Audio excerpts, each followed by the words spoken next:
यहाँ से स्टार्ट करेंगे। दृष्टि का यहाँ पर जो मेंटरशिप टेस्ट है यूपीएससी आईएएस प्रीलिम्स के लिए, ठीक है। तो यहाँ पर देखो टेस्ट नंबर हम लोग 4 देखेंगे।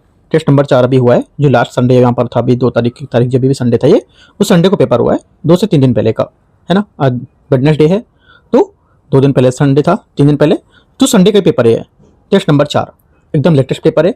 और यहाँ पर इसमें टॉपिक रहेगा आपका ज्योग्राफी का 65 क्वेश्चन है, मैपिंग का 5 क्वेश्चन होगा, करंट अफेयर्स का 30 क्वेश्चन होगा। तो करंट अफेयर्स भी काफी रेशियो है इसमें, राइट। तो देखो आपको करना क्या है, जो यहाँ पर ज्योग्राफी के तो आने क्वेश्चन आएंगे इसमें 65 क्वेश्चन, वो आपको आपका पूरा टॉपिक लिखते रहना है, कौन कौन से टॉपिक पे कौन सा क्वेश्चन आ रहा है। तो टॉपिक आपको यहाँ पर एक लिस्ट बनानी पूरी, उसके साथ साथ आपको करंट अफेयर्स की भी पूरी लिस्ट बना के यहाँ पर रखना है। तो एक अच्छा सा आपके पास एक पूरा टारगेट बनेगा हर एक टेस्ट के हिसाब से, ठीक है। बाकी कुछ पूछने लगा तो पूछ सकते हो आप, है ना। तो यहाँ पे एक एक लिस्ट करके एक चीज़ों को रखते, जैसे कि मैपिंग का 5 क्वेश्चन आएगा, मैं बताता रहूँगा कि मैपिंग का क्वेश्चन है, तो आपको वहाँ पर मैपिंग का टॉपिक लिख लेना कि किस टॉपिक पे मैपिंग का क्वेश्चन था।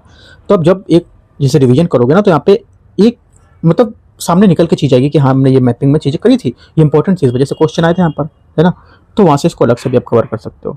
तो पूरी लिस्ट बना के रखते चलो, सिर्फ पेपर सॉल्व करने से कुछ नहीं होगा, आपको लिस्ट यहाँ पर चीज़ों की बना के रखना है पूरा, क्योंकि प्रीलिम्स अभी यहाँ पर टाइम है, कब होगा, मई में, है ना। तो करीब टाइम है इसके पास अभी, तो इतनी चीज़ें आप करके रखते चलो और बना के रखते चलो भी सही।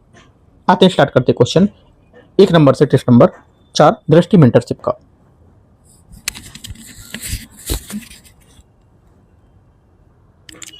यहां से पहला क्वेश्चन है, इससे बोला है कि ग्रहों के निर्माण के संबंध में विचार करना है। देखते हैं पहली बात, पहला बोला ग्रहों के निर्माण के बारे में विचार करना है। पहला, इसमें ये प्रणाली जो है, इसके निर्माण के दौरान केंद्रीय जो गैसीय कोर है उसके चारों ओर उपस्थित पदार्थ के धीरे धीरे संघनित होकर छोटे गोलाकार पिंड में परिवर्तित हो जाता है, जिसे ससंजन टकराव उसकी प्रक्रिया के माध्यम से, है ना। पहला करेक्ट हो जाएगा कि यहाँ पर युवा तारों को लेकर के यहाँ पर जो घूर्णनशील चक्र है उसमें उपस्थित छोटे गोलाकार पिंडों के परस्पर ससंजन ग्रहणों का निर्माण हुआ है।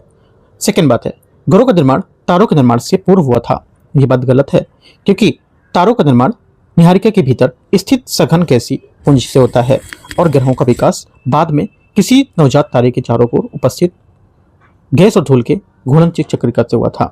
तो ये गलत हो जाएगा। तीसरा, जो ग्रहाणु थे उनके मध्य गुरुत्वीय आकर्षण के कारण अभिवृद्धि की प्रक्रिया हुई थी जो ग्रहों के निर्माण हुआ था। तीसरा सही है, क्योंकि देखो जो यहाँ पर ग्रह क्या बोल सकते हैं इनको, ग्रहीयाणु, है ना। ग्रहाणु के मध्य जो गुरुत्वाकर्षण है इसके कारण क्या होता है कि जो पदार्थ है इसमें अभिवृद्धि की प्रक्रिया एकत्रित हो जाती है, जिससे क्या होता है अंततः कम संख्या में बड़े चक्रीय पिंडों का निर्माण होता है, ठीक है। जब ये काफी ज्यादा एकत्रित हो जाएगी तो क्या होगा, जो बड़े ग्रहीय पिंड है उसका निर्माण कम होगा, ठीक है। तो यहाँ से करेक्ट होगी बात। 1 और 3 सही है, आंसर यहाँ से सी। क्वेश्चन नंबर 2, जीवन के भूवैज्ञानिक जो यहाँ पर विकास है उसके बारे में विचार करना है। जुरासिक काल के दौरान प्रथम पक्षियों का उद्भव हुआ था। पहली बात क्या है, दूसरे का करेक्ट है। जुरासिक काल के दौरान प्रथम स्तनधारियों का उद्भव हुआ था। सेकंड गलत है, क्योंकि प्रथम स्तनधारी जो थे या प्रारंभिक स्तनधारी से पहले ट्राइसिक काल के दौरान प्रकट हुए थे। यद्यपि बाद में भूवैज्ञानिक काल में उनका अत्यधिक विविधीकरण देखा गया था, इसलिए उनकी प्रथम उपस्थिति को जुरासिक काल में नहीं रखा जा सकता था। आंसर क्या होगा, सिर्फ एक करेक्ट है, ए नंबर। तीसरा है, पृथ्वी की संरचना के संबंध में विचार करना है। महाद्वीपीय भूपर्पट्टी प्रमुख पर्वतीय प्रणालियों के नीचे सर्वाधिक सघन होती है। पहला क्या होगा, तीसरे का पहला स्टेटमेंट यहां से करेक्ट है। महासागरीय भूपर्पट्टी महाद्वीपीय भूपर्पट्टी की तुलना में पतली होती है। सेकंड बात क्या होगा, सेकंड बात यहां से करेक्ट है। तीसरा, मोहरोविसिक असातत्य मेटल को कोरोड से पृथक करता है। तीसरा गलत है, क्योंकि मोहरोविसिक असंततता जो होती है जिसे समानता मोहो कहा जाता है, MOHO, और जो पृथ्वी की भूपर्पट्टी और मेंटल के मध्य सीमा की एक पृथक करने की प्रक्रिया बनाता है, और मेंटल कोरोड सीमा को गुटेनबर्ग असंततता के नाम से जानते हैं। आंसर 1 2 करेक्ट है, ए। क्वेश्चन 4 है, निम्नलिखित कथनों पर विचार करना है। देखते हैं, पी तरंगे उन भूकंप मापियों द्वारा उल्लिखित या विलिखित की जाती है जो भी केंद्र से 145 डिग्री से अधिक दूरी पर स्थित होती है। चौथे का पहला स्टेटमेंट यहां से क्या होगा, करेक्ट है, सही है। सेकंड है, एस तरंगे अधिकेंद्र से 105 डिग्री से अधिक दूरी पर विलिखित नहीं होती हैं। सेकंड बात यह भी करेक्ट है, क्योंकि एस तरंगे बाइकोड के माध्यम से संचालित नहीं हो सकती है, इसलिए वे अधिकेंद्र से लगभग 105 डिग्री से अधिक दूरी वाले स्थानों पर उपस्थित रहती हैं। दोनों करेक्ट है। तीसरी बात आते हैं, तीसरा है एस तरंगे जो होती है ये छाया क्षेत्र पी तरंगों के साथ छाया क्षेत्र की तुलना में अधिक विस्तृत क्षेत्र को कवर करती है। करेक्ट है, काफी ज्यादा क्षेत्र यहाँ पर कवर करेंगी, और जबकि एस तरंग छाया क्षेत्र 105 डिग्री सेंटीग्रेड का संपूर्ण क्षेत्र विस्तारित होता है। आंसर क्या होगा? तीनों सही है। सही आंसर 4 का डी। 5वां नंबर है सूची को सूची 2 को मैच करते हैं सादी सेल, और यहाँ पर उत्पत्ति की इसकी विधि क्या होगी? पहली बात है कोयला। कोयला क्या होगा? 5वें का यहाँ से हो जाएगा ये आपका A2 जैविक उत्पत्ति इसकी, ठीक है। उसके बाद रॉक सॉल्ट रासायनिक उत्पत्ति, संगुटिकास्म यांत्रिक उत्पत्ति। करेक्ट आंसर यहाँ से बी करेक्ट है। क्वेश्चन 6 अवसादी सेल के निर्माण के बारे में विचार करना है। अपक्षय और अपर्दन पूर्व विद्यमान सेलों के अवसादों में परिवर्तित करते हैं। छठे का पहला स्टेटमेंट करेक्ट है, क्योंकि अवसाद जो होता है आग्नेय केंद्रित अथवा पुराने अवसादी सेलों का अपक्षय से अपर्दन से उत्पन्न हो सकते हैं। अतः कोई भी पूर्व विद्यमान सेल प्रकार उस सामग्री का स्रोत हो सकता है जिसमें अवसादों का निर्माण हुआ हो। पहली बात क्या है? करेक्ट है। सेकंड, संघनन और संसंजन बलों जो अवसाद होती है उसकी अवसादी सेलों में परिवर्तित करता है। सेकंड करेक्ट है, क्योंकि देखो ढीले अवसाद जो होते हैं ये संघनन और संसंजन की प्रक्रिया के माध्यम से ठोस अवसादों के सेलों में परिवर्तित हो जाते हैं, और यही प्रक्रिया सामूहिक रूप से सिली भवन है ना, या बोलते हैं इसको लिथिफिकेशन इंग्लिश में बोलते हैं, ये कहा जाता है। दोनों बातें सही है। बहुत जगह ये वर्ड हिंदी में भी लिखा है लिथिफिकेशन, जबकि लिथिफिकेशन हिंदी वर्ड है, इंग्लिश वर्ड है, ठीक है, तो ध्यान रखना है इसको। तो क्या होगा? दोनों करेक्ट है। तीसरा, अवसादी सेलें उन प्रक्रियाओं के साक्ष्य को संरक्षित रखती है जिनमें माध्यम से अवसादों का संचयन हुआ हो। तीसरा क्या होगा? तीसरी बात गलत है। गलत है क्यों? क्योंकि अवसादी सेलों के आगे होने वाले जो परिवर्तन है उसमें स्थायी रूप से प्रतिरक्षी नहीं होती है, और उपयुक्त ताप एवं दाब परिस्थितियों में से केंद्रीय सेलों में परिवर्तित हो सकती है। 1 2 सिर्फ करेक्ट है। आंसर आपका क्या होगा? छठे का। यहाँ पे देखो कथन भी दे रखा है, कौन सा कथन से निष्कर्ष निकल रहा है इसका? 1 2 से निष्कर्ष निकलेगा, तीसरे से निष्कर्ष यहाँ पर कोई नहीं निकलेगा, तो 1 2 यहाँ से इसका सही आंसर होगा, ठीक है। आपको इसको रीड करना है पूरा कथन क्या है ये, है ना। तो इस टाइप से यहाँ पर दृष्टि वालों ने इस बार नया थोड़ा सा पैटर्न निकाला है क्वेश्चन का, ठीक है। ऊपर सॉल्व करो प्लस इसके बाद ये भी देखो यहाँ पर इसके व्याख्या हो रहा है या नहीं, राइट। आगे आते हैं क्वेश्चन नंबर, अगर ऐसा यूपीएससी ने क्वेश्चन पूछ लिया तो बहुत लेंथी क्वेश्चन हो जाएगा, 60 से 65 क्वेश्चन से ऊपर आप लोग नहीं कर पाओगे अटेम्प्ट, है ना। छठे का आंसर क्या था? छठे का आंसर 1 2 सही था ना। क्वेश्चन 7 आता है, केंद्रित संबंध में विचार करना है। गतिक केंद्र मुख्यतः अवसादों के निक्षेपण के संसंजन के कारण होता है। 7वें का पहला क्या होगा? गलत है, क्योंकि गति केंद्रण मुख्य रूप से अत्यधिक दाब और विवर्तनिक तनाव के कारण होता है, जो प्राय उष्मा के साथ होता है। निक्षेपण और संमंजन ऐसी क्रिया होती है जो केंद्रीय सेलों के निर्माण के लिए नहीं बल्कि अवसादी सेलों के निर्माण से संबंधित है। तापित केंद्रण तब होता है जब आसपास की सेलों में मैग्मा लावा से प्राप्त उष्मा के कारण परिवर्तन होता है। सेकंड सही है, ओनली 2 करेक्ट है। 7वें का बी करेक्ट है। क्वेश्चन 8, महाद्वीपीय विस्थापन के सिद्धांत के बारे में उपलब्ध साक्ष्यों के बारे में विचार करना है। भूवैज्ञानिक समानताओं में दक्षिण अटलांटिक तटों पर साथ दक्षिण अमेरिका और अफ्रीका के पर्वतों की प्रणाली का स्पष्ट संतत्व शामिल है। 8वें का पहला क्या होगा? 8वें का पहला स्टेटमेंट सही है। सेकंड, वेगनर ने महाद्वीपीय विस्थापन को मुख्य रूप से सागर नितल प्रसरण की प्रक्रिया द्वारा समझाया था। सेकंड क्या होगा? गलत है, क्योंकि सागर नितल प्रसरण का सिद्धांत काफी बाद में प्रतिपादित किया गया था, जो अल्फ्रेड वेगनर द्वारा महाद्वीपीय विस्थापन की व्याख्या के लिए प्रयुक्त प्रमुख तंत्र नहीं था। पहला करेक्ट है, दूसरा गलत होगा। तीसरा, कार्बोनिफेरस काल में समान हिमालय या हिमानी निक्षेप दक्षिण अमेरिका, अफ्रीका, भारत और ऑस्ट्रेलिया में पाई जाती है। तीसरा क्या होगा? तीसरा करेक्ट है, क्योंकि दक्षिण अमेरिका, अफ्रीका और भारत ऑस्ट्रेलिया में पाए जाने वाले समान कार्बोनिफेरस हिमानी निक्षेप में यह संकेत देते हैं कि ये भूभाग कभी भी एक दूसरे से जुड़ सकते हैं या जुड़े हुए थे और समान जलावयवी की जो परिस्थिति होती है उसका अनुभव करते हैं। आंसर क्या होगा? 1 करेक्ट है और 3rd करेक्ट होगा। तीसरा सी आंसर है। क्वेश्चन नंबर 9, महाद्वीपीय विस्थापन के बारे में विचार करना है कि इसमें पूरा चुंबकीय साक्ष्य के संबंध में क्या होगा। इस पर ध्रुवीय विचलन के ने संपूर्ण पृथ्वी के संचलन की अपेक्षा भूखंडों को संचलन द्वारा अधिक बेहतर ढंग से समझा जा सकता है। 9वें का पहला क्या होगा? 9वें का पहला क्या होगा? 9वें का पहला स्टेटमेंट आपका जो हो जाएगा यहाँ से सही होगा। 9वें का पहला करेक्ट है यहाँ से। सेकेंड, मैग्मा के ठोस होने पर या उसके दौरान चुंबकीय खनिज पृथ्वी के चुंबकीय क्षेत्र के साथ संरेखित हो जाता है और उसकी दिशा को संरेखित करता है। क्या सही होगा ये? देखो सेकेंड भी सही है, क्योंकि चुंबकीय क्षेत्र जो होता है संवेदनशील खनिज जैसे कि हेमाटाइट, पैरोटाइट है ना, और मैग्नेटाइट मैग्मा के ठोस होने के कारण पृथ्वी के चुंबकीय क्षेत्र के साथ यहाँ पर संरेखित हो जाता है। आंसर क्या होगा? 1, 2 दोनों सही है। सी यहाँ से करेक्ट आंसर क्वेश्चन नंबर 9 का। क्वेश्चन 10 आते हैं। 10 बोले कि प्लेट विवर्तन की जो है उसके बारे में बताना है। प्रत्येक स्थलमंडलीय प्लेट में अनिवार्य रूप से महाद्वीपीय और महासागरीय स्थलमंडल दोनों विद्यमान होते हैं। 10वें का पहला गलत है, क्योंकि स्थलमंडल प्लेट में एक कठोर होती है जिसमें भूपर्पटीय क्रस्ट और ऊपरी मेंटल सम्मिलित होता है, यद्यपि अनेक प्लेट में महाद्वीपीय और महासागरीय स्थलमंडल दोनों पाते हैं। गिनती प्लेट के लिए सत्य नहीं होगा और कुछ प्लेट जैसे प्रशांत मुख्यतः महासागरीय में ही होंगी। सेकेंड है, किसी प्लेट का वर्गीकरण महाद्वीपीय या महासागरीय प्लेट के रूप में इस आधार पर किया जा सकता है कि उसमें किस प्रकार स्थलमंडल से अधिक विस्तृत भाग को आवृत करता हो। सेकेंड सही है। उदाहरण के लिए यूरेशियाई प्लेट मुख्यतः महाद्वीपीय प्लेट है, जबकि प्रशांत प्लेट मुख्यतः महासागरीय है। ये इंपॉर्टेंट की पॉइंट है। तीसरा है, प्रमुख स्थलमंडलीय जो प्लेट होती हैं इसकी सीमाएं समानता नवीन वलित पर्वतों, महासागरीय गर्त अथवा प्रमुख भ्रंशों से चिन्हित होती है। तीसरा सही है। 2 और 3 सही है। 10वें का आंसर सी। क्वेश्चन 11, प्लेट सीमाओं के बारे में विचार करना है। अब सारी प्लेट सीमाएं भूपर्पटी के निर्माण के लिए स्थल होती हैं। पहला 11वीं का पहला स्टेटमेंट सही है। रूपांतर सीमाएं ना तो भूपर्पटी का निर्माण करती है और न ही उसे नष्ट करती है। सेकेंड भी सही है। प्रविष्टन अभिसारी सीमाओं के एक विशिष्ट विशेषता होती है। करेक्ट है तीनों। आंसर क्या होगा? 11वीं का 1, 2, 3 डी। क्वेश्चन 12 है, स्थलीय और समुद्री समीरों के संबंध में विचार करना है।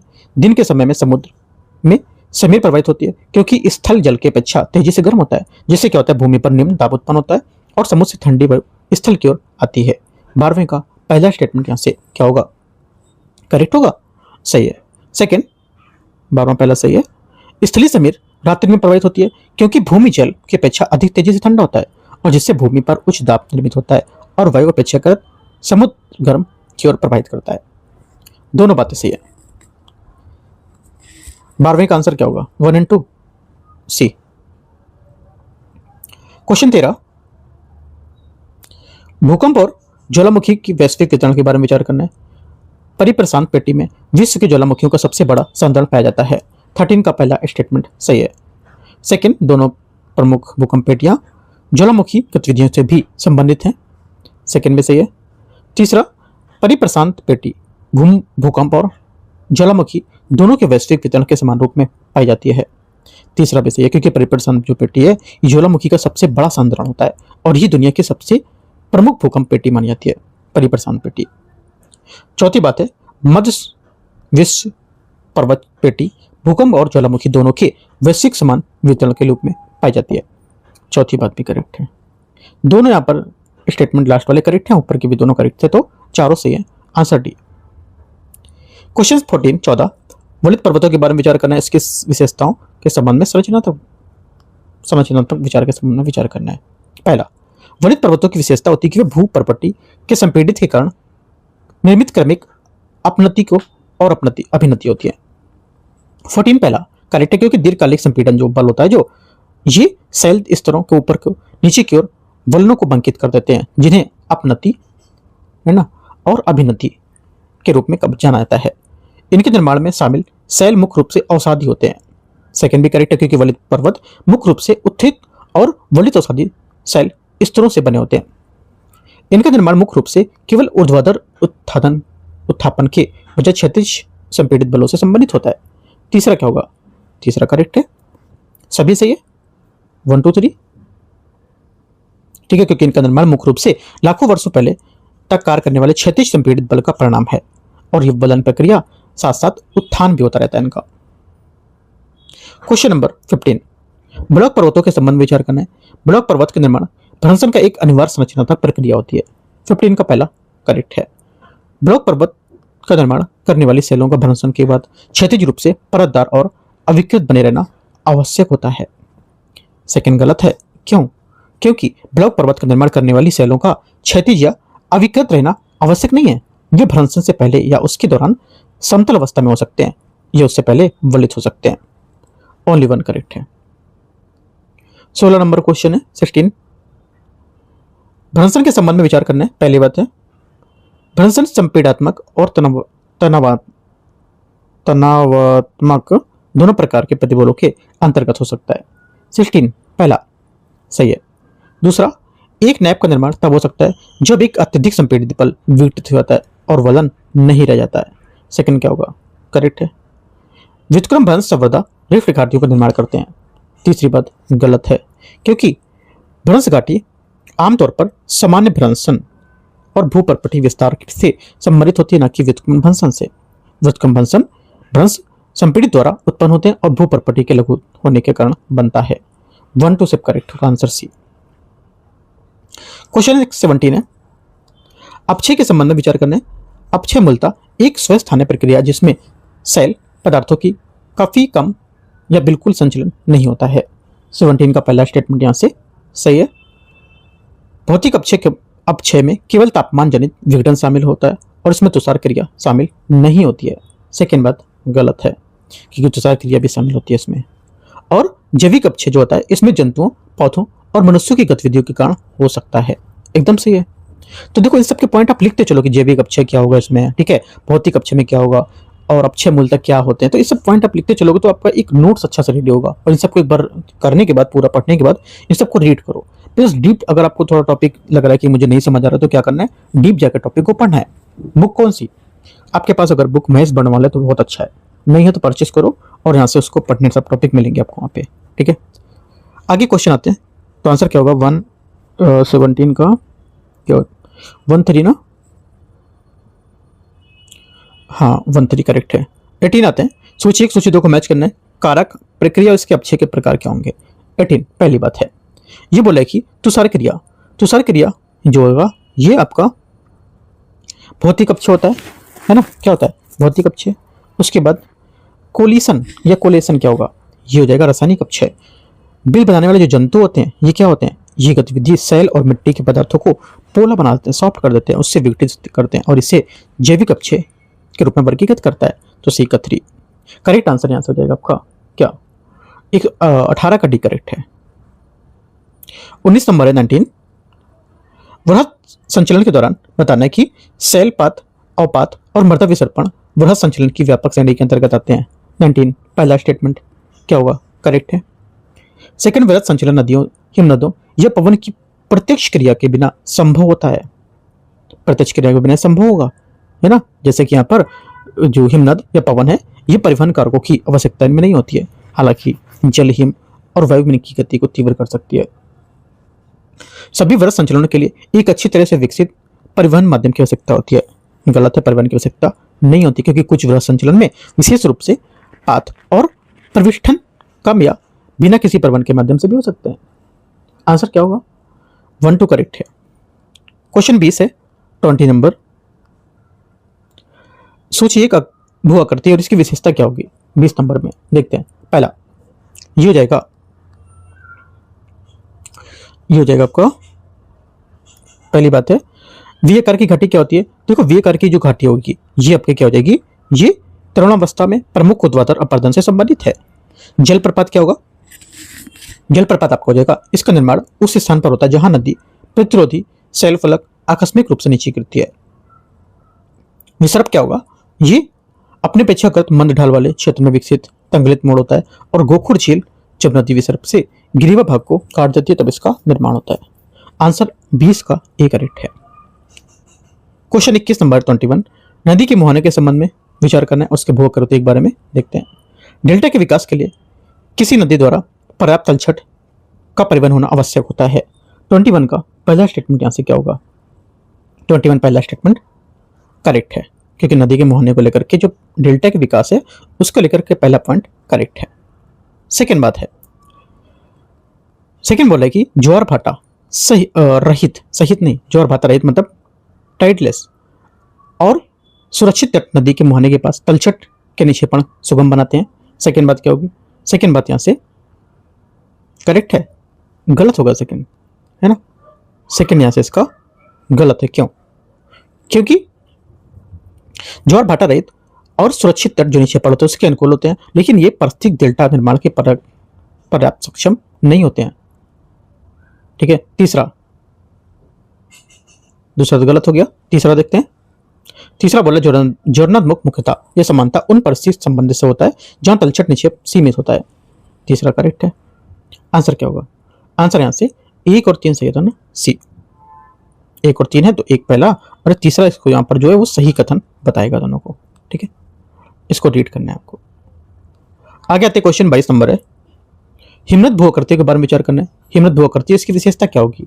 22वां, पहला बोला है सर्क, हिमनद घाटी को लेकर के शीर्ष में स्थित चस्काकार अवसाद, पहला करेक्ट है। सेकंड, निलंबी घाटी क्या होता है? निलंबी घाटी हो जाएगा आपका, ये इसलिए विकसित होती है क्योंकि यह एक सहायक हिमनद के तौर पर मुख्य हिमनद की तुलना में कम अपरदन शक्ति होती है, इसलिए यह अपेक्षाकृत उथली घाटी का निर्माण करती है और यह मुख्य रूप से हिमनद की तुलना में अधिक गहराई से अपरदन नहीं करती है। तीसरा क्या होगा? सेकंड गलत हो गया, मैच नहीं कर रहा है। तीसरा, एरेट क्या होगा? बोला 2 सड़कों को अलग करने वाली तीक्ष्ण पर्वतीय कटक, तीसरा करेक्ट है। चौथा, हार्न, एक सड़क के अपरदन से निर्मित पिरामिड के आकार का शिखर, चौथा सही है। करेक्ट आंसर 3 4 1 1 3 4 मतलब सी स्टेटमेंट यहां से सही है। क्वेश्चन नंबर आ गया है 23 नंबर है 23 है, पवन कृत भूआकृति के बारे में विचार करना है, क्या करती है और विशेषता क्या होगी? यारडांग, यारडांग क्या होगा? यारडांग आपको हो जाएगा, ये समानता उन क्षेत्रों में विकसित होता है जहां पवन मुख्यतः एक ही दिशा में प्रवाहित होती है। उर्मिका चिन्ह क्या होता है? देखो उर्मिका चिन्ह जो है ये छोटे स्थल रूप होते हैं जो ढीले और जो असंपीड़ित रेतीली सतहों को लेकर के निर्मित होते हैं, ये उसमें समकोण पर पाए जाते हैं। लोएस क्या होता है? लोएस जो है ये आपका मुख्य रूप से महीन गाद आकार के पवन द्वारा लाए गए पदार्थ से निर्मित होता है, न कि मोटे कण, मोटे कण नहीं होगा। ब्लो आउट क्या होगा? वह तोड़ अवसादों का संचय से निर्मित होता है, यह भी गलत है क्योंकि ब्लो आउट अद्रढ़ कण अपवाहन है ना, उसके द्वारा हटाए जाने वाले निर्मित गर्त जो होते हैं उससे होता है, ना कि पवन द्वारा लाए गए अवसाद संचय से। इन सब के बारे में लिख लो पॉइंट क्या है, ये सबके छोटे छोटे डिफिनेशन। ठीक है, तो 1 2 सही है, 3 और 4 इसका गलत है। सही आंसर क्या है?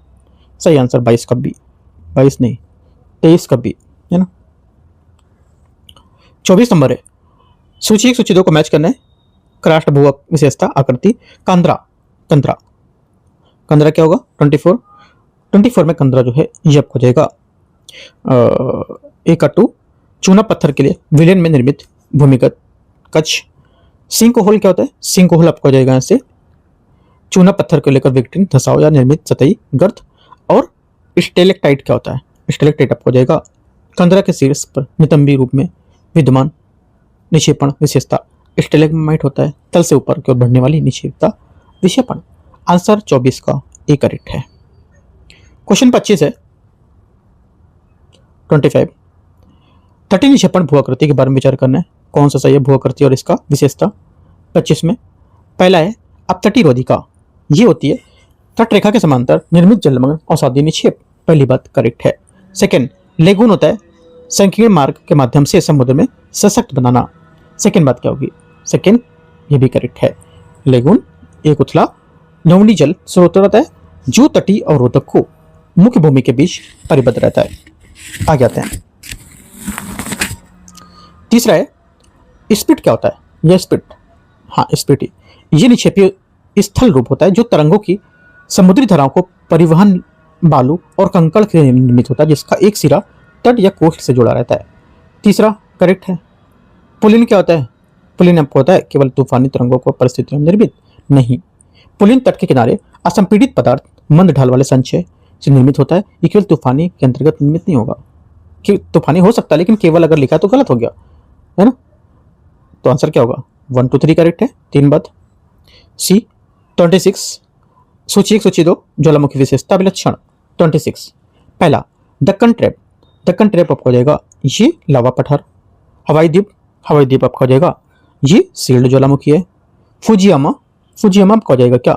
ये हो जाएगा फुजियामा केंद्रीय प्रकार का ज्वालामुखी। विद्री उत्कर लावा की विस्तृत क्षैतिज परत। 26 का डी, 27 है भूदृश्य विकास के संबंध में विचार करना है। समतलीकरण में अपर्दन द्वारा उच्च आवाज का कम होना तथा निक्षेपण गर्तों का भरना दोनों प्रक्रियाएं शामिल होती हैं। 27 पहला स्टेटमेंट यहां से करेक्ट है। सेकंड है, सेकंड बोल रहे कि अंतर्जात बल के मुख्य रूप से भूक्षरणकारी बल होते हैं, जबकि बहिर्जात प्रमुख रूप से भू निर्माणकारी बल होती है। सेकंड क्या होगा? सेकंड बात यहां से करेक्ट है? गलत है, क्योंकि अंतर्जात बल सामान्यतः भू आकृतियों का उत्थान और निर्माण करता है, जबकि बहिर्जात बल ऊंचे भागों का क्षरण करता है और गर्तों को भरता है। सेकंड गलत होगा। तीसरा, उच्चावच में भिन्नताएं इसलिए बनी रहती हैं क्योंकि अंतर्जात और बहिर्जात प्रक्रिया एक साथ निरंतर सक्रिय रहती हैं। तीसरा करेक्ट है। आंसर आंसर हो जाएगा आपका पहला तीसरा, हाँ पहला तीसरा बी। 28 है वायुमंडल की संरचना के संबंध में विचार करना है। क्षोभमंडल वायुमंडल जलवाष्प की अधिकांश मात्रा पाई जाती है तथा लगभग सभी मौसम संबंधी घटनाएं इसी मंडल में घटित होती है। 28 का पहला क्या होगा? 28 का पहला स्टेटमेंट सही है। सेकंड, समताप मंडल और मध्यमंडल दोनों ऊंचाई के साथ साथ तापमान में कमी होती है। सेकंड गलत है, क्योंकि समताप मंडल में ऊंचाई के साथ साथ तापमान में वृद्धि होती है, क्योंकि ओजोन पराबैंगनी विकिरण को अवशोषित करता है, जबकि मध्यमंडल में ऊंचाई के साथ तापमान कमी होती है। तीसरा है, तापमान रेडियो तरंगों के संचरण में सहायता करता है तथा वह क्षेत्र है जहां ध्रुवीय ज्योति उत्पन्न होती है। तीसरा सही है। 1 और 3 सही है। Answer C. 29 नंबर है, किसी स्थान पर प्राप्त होने वाले सूर्य तप की मात्रा को नियंत्रित करने वाले कारकों के संबंध में विचार करना है। आपतन कोण का एक लघु कोण समान मात्रा में सौर ऊर्जा को एक बड़े सतही के क्षेत्र में विस्तृत कर देता है। 29 पहला सही है।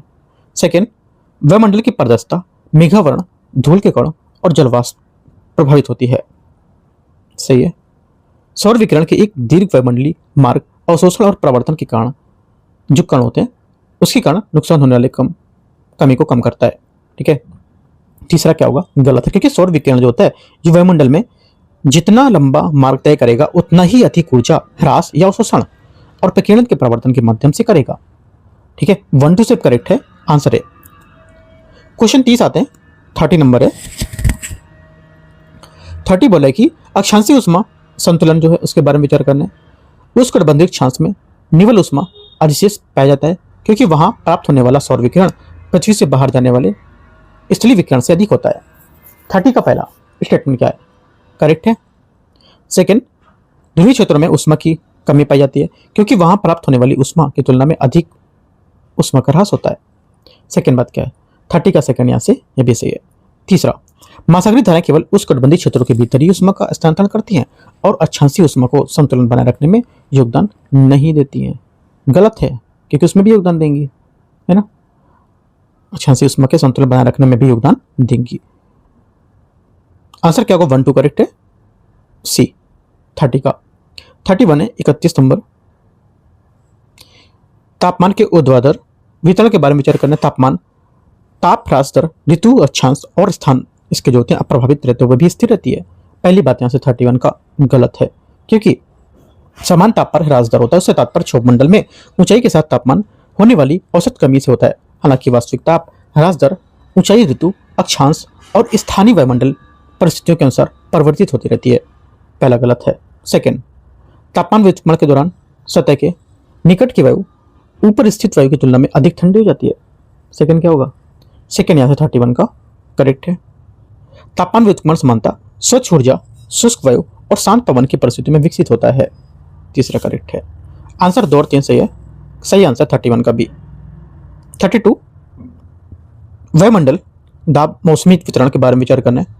जनवरी के दौरान विस्फोट निम्न दाब पेटी थोड़ा दक्षिण की दिशा में स्थानांतरित हो जाती है। पहली बात 32 का करेक्ट है।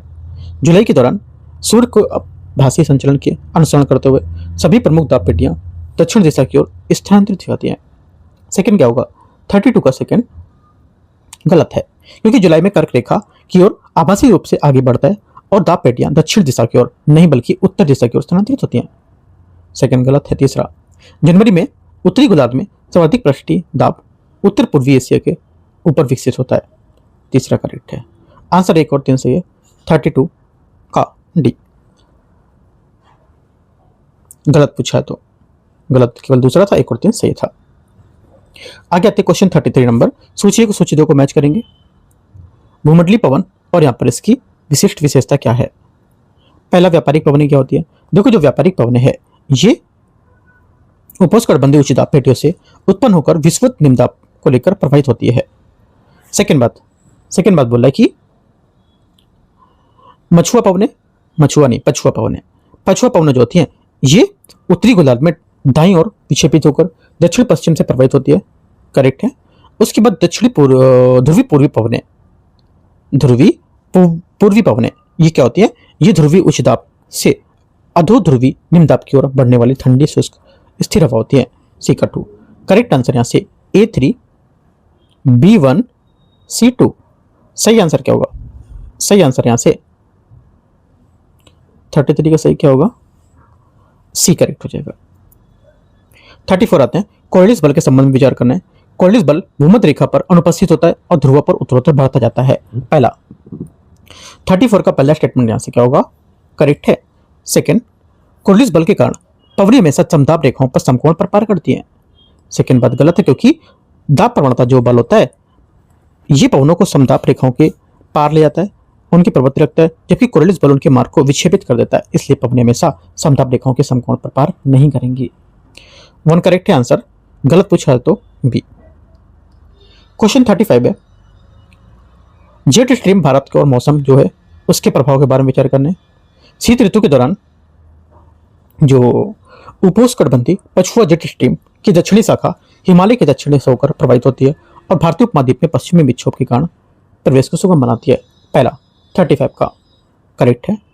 सेकंड बोला है कि ग्रीष्म ऋतु के दौरान पछुआ जेट स्ट्रीम का स्थान उष्णकटिबंधीय पूर्वी जेट ले लेता है जिसका विकास तिब्बती पठार के ऊष्मण से संबंधित है और यह दक्षिण मानसून के आगमन में सहायता करता है। सही होगा। तीसरा है उपोष्णकटिबंधीय पछुआ जेट दक्षिण पश्चिम मानसून ऋतु के दौरान उत्तरी भारत में ऊपर की ओर स्थिर रहता है और उत्तरी मैदान में मानसूनी वर्षा को सुदृढ़ करता है। तीसरा गलत है क्योंकि उपोष्णकटिबंधीय पछुआ जेट दक्षिण पश्चिमी मानसून ऋतु के दौरान उत्तरी भारत में ऊपर स्थित नहीं रहता है बल्कि यह हिमालय के उत्तर में स्थानांतरित हो जाता है। 1-2 करेक्ट है सिर्फ। आंसर क्या होगा ए। 36 है। मैच करते हैं देखते हैं। पहला बोला है इसमें कि वायु राशि वाताग्र इसकी विशेषता क्या होती है। देखो इसकी विशेषता होती है कि ध्रुवीय जो वायु राशियां होती हैं ये क्या होती है, ये शीत वायु राशि होती है। तीसरा और उष्णकटिबंधीय जो वायु राशि होती है ये क्या होती है, उष्णकटिबंधीय वायु राशि ये कोष्ण वायु राशि होती है। और उष्ण वाताग्र क्या होता है, ये तब बनता है जब एक कोष्ण वायु आगे की ओर बढ़ता है तो क्या हो जाएगा, ये हो जाएगा 1। और शीत वाताग्र क्या होता है, ये तब विकसित होता है जब आगे बढ़ने वाली वायु ठंडी हवा एक राशि को कोष्ण वायु के नीचे की ओर प्रवेश करेगा। 4 हो जाएगा। 36 सही आंसर यहां से क्या ए। 37 है अंतर पर्वतीय घाटियों के ताप वितकमण के होने वाली कथनों पर विचार करना है। यह विशेष रूप से शीत ऋतु के दौरान अंतर पर्वतीय घाटियों में देखा जाता है। 37 का पहला स्टेटमेंट यहां से करेक्ट है। सेकंड है पर्वतीय ढलानों के नीचे की ओर प्रवाहित होने वाली ठंडी सघन वायु घाटी तल पर जमा हो जाती है।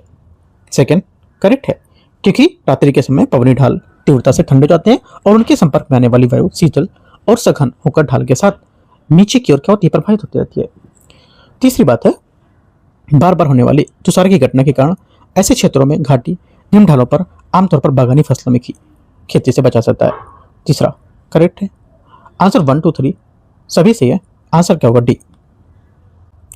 38 नंबर है वायुमंडलीय आर्द्रता के संबंध में विचार करना है। यदि वायु के तापमान में गिरावट आती है तो जलवाष्प की किसी भी अतिरिक्त वृद्धि के बिना सापेक्ष आर्द्रता में वृद्धि हो सकती है। 38 का पहला स्टेटमेंट करेक्ट है। सेकंड निरपेक्ष आर्द्रता मौसम के पूर्वानुमान के लिए अधिक विश्वसनीय माप माना जाता है क्योंकि यह वायु के आयतन को होने वाली परिवर्तन से अप्रभावित होता है। गलत है क्योंकि इसलिए गलत है यहाँ पर क्योंकि यहाँ पर जब वायु का प्रसार या संकुचन होता है तो निरपेक्ष आर्द्रता परिवर्तित हो जाती है क्योंकि ये वायु के प्रति इकाई आयतन के जलवाष्प के द्रव्यमान को मापती है। ठीक है, और इसलिए यहाँ पर वायु के आयतन से होने वाले परिवर्तनों को प्रभावित नहीं करती है। तीसरा है उष्मांक वह तापमान है जिस पर वायु का एक निश्चित नमूना पूर्णतः संतृप्त हो जाता है। तीसरा क्या होगा, तीसरा करेक्ट है। आंसर क्या होगा 1 और 3 बी। क्वेश्चन 39 मेघों के वर्गीकरण के हिसाब से मेघ का प्रकार और विशेषता कौन सी होगी बतानी है। पहला बोला स्तरी जो होते हैं ये हमारे निम्न ऊंचाई पर पाए जाते हैं और एक समान परत वाले मेघ होते हैं जो कोहरे के समान होते हैं लेकिन धरातल पर स्थित नहीं होते हैं। एकदम सही बात कर रहा है स्तरी की बात। आप इस शब्द को डेफिनेशन को नोट करके लिख लो, है ना। आप लिखो हेडिंग में मेघ के प्रकार, इन सब के यहाँ पर स्तरी, इसके बाद आगे लिख लो मेघ का प्रकार, मध्य स्तरीय क्या होता है, ऐसे करके नोट्स बना लो एक। पहली बात करेक्ट है। 39 का सेकंड बोला है कि मध्य स्तरीय क्या होता है, समानता 2000 से 6000 मीटर की ऊंचाई पर पाया जाता है। एकदम करेक्ट बात है, ठीक है। तीसरी बात है, दोनों सही मैच कर रहे हैं। तीसरा बोला है पक्षाप जो कपासी होते हैं, ये पक्षाप कपासी जो हैं ये क्या होते हैं, ये सघन घुमताकार मेघ जिनका आकार समतल होता है और ये विवरण कपासी मेघों पर लागू होता है, ना कि पक्षाप कपासी मेघों पर। पक्षाप कपासी मेघ श्वेत धब्बे या लहरों से निर्मित होते हैं। पहले तीसरा गलत हो जाएगा। कपासी फरसी धारी वर्षा मेघ जिनमें से तीव्र ऊर्ध्वाधर विकास होता है। करेक्ट है चौथा, ठीक है। ये भारी वर्षा गरज के साथ यहां पर संबद्ध होते हैं, कपासी वर्षा। आंसर क्या होगा, आंसर हो जाएगा ए करेक्ट है। 1 2 4 40 आते हैं 40। परिपक्व उष्णकटिबंधीय चक्रवातों के बारे में विचार करना है। उष्णकटिबंधीय चक्रवात की अच्छी की विशेषता अवतलनीय वायु की अपेक्षा कर शांत स्थिति होती है। पहली बात करेक्ट है। अधिकतम पवन वेग और सर्वाधिक अक्षीय भित्ति होती है इसमें। सेकंड क्या है, सेकंड भी करेक्ट है क्योंकि अक्षी के चारों ओर की जो अक्षीय भित्ति होती है, आई वॉल जिसको बोलते हैं, उसमें तेजी से ऊपर की ओर उठती है और वायु सबसे पहले प्रबल और सर्वाधिक वर्षा कराती है। तीसरी बात क्या होगी, यहां से 2 बात तो करेक्ट हो गई। तीसरा बोला है कि उष्णकटिबंधीय चक्रवात समानता स्थल पर पहुंचने के लिए पश्चात और तीव्र हो जाता है क्योंकि यह सतह का घर्षण अभिसरण को बढ़ाता है। तीसरा गलत है क्योंकि उष्णकटिबंधीय चक्रवात अपनी ऊर्जा गर्म समुद्री जल और निरंतर नमी की आपूर्ति से प्राप्त करता है। लैंडफॉल स्किड टकराने के बाद या उसके तट से टकराने के बाद यह पूर्ति अवरोधित हो जाती है और सतह का बढ़ा हुआ घर्षण परिसंचरण को कमजोर कर देता है, जिससे चक्रवात धीरे धीरे समाप्त हो जाता है। सिर्फ 1 2 करेक्ट है, आंसर है ना। आगे आते हैं क्वेश्चन 41। निम्नलिखित पर विचार करना है। उष्णकटिबंधीय चक्रवातों के समान उष्णक्रोट जो होता है उससे होता है, जबकि बहिरुष्णकटिबंधीय चक्रवात में शीत क्रोट होता है। पहली बात क्या होगी, पहला स्टेटमेंट यहां से 41 का क्या हो जाएगा, करेक्ट है। सेकंड, अधिवृष्टि वातावरण केवल उष्णकटिबंधीय चक्रवातों से संबंध होता है। सेकंड क्या होगा, सेकंड यहां से गलत है क्योंकि उष्णकटिबंधीय चक्रवात में वातावरण प्रणालियां क्या होती हैं, उपस्थित नहीं होती हैं। इसके बजाय अधिवृष्टि वातावरण बहिरुष्णकटिबंधीय चक्रवात के जीवन की चक्र की एक विशिष्ट अवस्था को तब घटित होती है जब तीव्र गति से चलने वाला शीत वातावरण कोल्ड जो कोष्ण वातावरण होता है उससे आगे निकल जाता है तब। तीसरा है, बहिरुष्णकटिबंधीय चक्रवात अपनी ऊर्जा मुख्य रूप से क्षैतिज तापमान प्रवणता से प्राप्त करता है। तीसरी बात यहां से करेक्ट है। 1 और 3 सही है, सही पूछा है तो बी। 42 प्रति चक्रवातों के संबंध में उसके मौसम के बारे में विचार करना है, प्रतिरूप के बारे में। प्रति चक्रवात की विशेषता धरातलीय विसरण और आरोहित मुख्य धारा होती है जो व्यापक मेघ निर्माण और विस्तृत वर्षा को बढ़ावा देती है।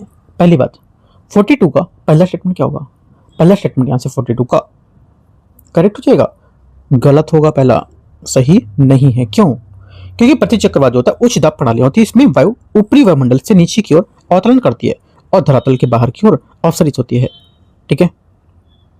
सेकेंड बात है 42 का पहला तो गलत हो गया, सेकंड देखते हैं। उत्तरी गोलार्ध में प्रति चक्रवात के चारों ओर पवनें दक्षिणावर्त प्रवाहित होती हैं जबकि दक्षिणी गोलार्ध में वामावर्त होती हैं। सेकंड बात एकदम करेक्ट है, केवल 2 सही है। क्वेश्चन नंबर 43 है, मानसून की क्रियाविधि के संबंध में विचार करना है। ग्रीष्म ऋतु में दौरान उत्तर पश्चिमी भारत में ऊपर विकसित होने वाला तापीय निम्नदाब मुख्य रूप से भारतीय भूभाग के सीमावर्ती महासागरों की विपरीत ताप का परिणाम होता है। 43 पहला सही है या नहीं, करेक्ट है। सेकंड, ग्रीष्म काल या ग्रीष्म ऋतु के दौरान अंतःउष्णकटिबंधीय विसरण क्षेत्र दक्षिण की ओर दक्षिण गोलार्ध स्थानांतरित हो जाता है जिससे भारत में दक्षिण पश्चिम मानसून प्रबल होता है। सेकंड गलत है ना। सेकंड क्या हो जाएगा, इसका गलत हो जाएगा। क्यों, क्योंकि भारतीय ग्रीष्मकाल मानसून अंतःउष्णकटिबंधीय अभिसरण क्षेत्र दक्षिण की ओर स्थानांतरित नहीं होता है। मैक स्क्रीन जो है यहाँ पर उच्च दाब की शक्ति और स्थिति जो होती है भारतीय उपमहाद्वीप तक पहुंचने वाली विस्तृत पार पवनों की तीव्रता को प्रभावित करती है। तीसरा करेक्ट है। आंसर 1 और 3 करेक्ट पूछा तो ए। 44 है, इसमें बोले कि इंडियन जो हमारा भारतीय ग्रीष्म काल है मानसून उसके बारे में, ठीक है, इंडियन मेट्रोलॉजिकल जो है मानसून को लेकर के। फर्स्ट यहाँ पर दक्षिण पश्चिम मानसून जो है उसका एंट्री जो होती है प्रवेश होता है इस हिमालय के उत्तर नॉर्थ में उपोष्णकटिबंधीय पश्चिमी जट के उत्तर की ओर निवर्तन और उसके पश्चात प्रायद्वीपीय भारत के ऊपर उष्णकटिबंधीय पूर्वी जट का विकास साथ साथ होता है। 44 पहला करेक्ट है। सेकेंड, एक सकारात्मक हिंद महासागर द्विध्रुव अनिवार्य रूप से भारतीय ग्रीष्मकालीन मानसून पर एल नीनो के प्रतिकूल प्रभाव को निष्क्रिय कर देता है। सेकेंड यहाँ से गलत है। क्यों? क्योंकि यहाँ पर इसमें ये अनिवार्य रूप से एल नीनो के प्रभाव को निष्प्रभावी नहीं करता है और मानसून का अंतिम परिणाम कई महासागर वायुमंडल घटनाओं के सापेक्ष गति और साक्ष्य इनके काल अंतरक्रिया पर निर्भर करती है। तीसरा, दक्षिण पश्चिम मानसून की वापसी के दौरान पुनः स्थापित उत्तर पूर्वी व्यापारिक पवनें बंगाल की खाड़ी को ऊपर नमी ग्रहण करती हैं और कोरोमंडल तट पर्याप्त वर्षा लाती हैं। तीसरा सही है। आंसर 1 और 3 सही है। 44 का करेक्ट आंसर क्या? 44 का सही आंसर सी, ठीक है। 45 नंबर है, एल नीनो दक्षिण दोलन के बारे में विचार करना है भारतीय मानसून को लेकर के। पहली बात है, एल नीनो से तात्पर्य प्रशांत महासागर के उष्ण जल के पूर्व की ओर संचलन के कारण पेरू तट पर असमान रूप से उष्णकटिबंधीय जो महासागरीय जल है उसके प्रकट से होता है। पहला 45 का स्टेटमेंट सही है। सेकेंड है, दक्षिण दोलन में तात्पर्य होता है कि विषुवत प्रशांत महासागर में महासागरीय धाराओं के आवधिक उत्प्रेरण से होता है। सेकेंड गलत है, क्योंकि दक्षिण दोलन से तात्पर्य पूर्वी पश्चिमी उष्णकटिबंधीय प्रशांत महासागर के वायुमंडलीय दाब से होने वाले आवधिक उतार चढ़ाव से होता है। सेकेंड गलत हो गया। तीसरा, शक्तिशाली एल नीनो दक्षिण दोलन घटनाएं जो होती है सामान्यतः भारत में सामान्य से कम ग्रीष्मकालीन मानसून वर्षा से संबद्ध होती है। तीसरा सही है। आंसर 1 और 3 करेक्ट है ए। 46 है, विचार करना है कथन पर। एक सकारात्मक हिंद महासागर द्विध्रुव भारतीय उपमहाद्वीप की ओर आर्द्रता परिवहन को सुदृढ़ करके भारतीय ग्रीष्मकालीन मानसून पर एल नीनो प्रतिकूल प्रभाव को आंशिक रूप से संतुलित कर सकता है। 46 पहला स्टेटमेंट यहाँ से करेक्ट। सेकेंड, यद्यपि एल नीनो दक्षिण दोलन का और हिंद महासागर द्विध्रुव को अलग अलग जलवायु परिघटना है तो किंतु भारतीय उपमहाद्वीप ग्रीष्मकालीन मानसून पर उसके प्रभाव को एक दूसरे के साथ अंतरक्रिया कर सकता है। सेकेंड बात क्या होगी? सेकेंड बात भी करेक्ट है, क्योंकि एल नीनो दक्षिण दोलन जो होता है और हिंद महासागर द्विध्रुव अलग अलग महासागरीय घाटियों में घटित होने वाली विशिष्ट महासागर वायुमंडल परिघटनाएं होती हैं। हालांकि भारतीय ग्रीष्मकालीन मानसून उसके प्रभाव पर परस्पर अंतर क्रिया कर सकता है। दोनों बातें यहां से सही है। आंसर यहां से इसका क्या होगा? सही पूछा है तो सी। 47 है, स्थानीय पवनों को लेकर के उनकी प्रक्रियाओं के बारे में विचार करना है। स्थानीय पवन और इसकी यहाँ पर विशेषता क्या है? पहला, चिनूक क्या होगा? चिनूक कब हो जाएगा? क्या बोलना है? इसमें मिलान करना है, मिलान नहीं करना है, इसमें बताना है कि कौन सा कितने सही हो रहे हैं ना आमने सामने के। आमने सामने मतलब कौन सा यहाँ पर जो सामने इसके लिखा है वो मैच कर रहा है या नहीं। तो देखो चिनूक क्या होता है? चिनूक जो होता है ये रॉकी पर्वत क्षेत्र से उष्ण और हिमबक्षी पवन। पहला क्या होगा? पहला तो मुझे यहां से इसका क्या लग रहा है, गलत लग रहा है क्या? सही पूछा है कौन सा होगा इसमें।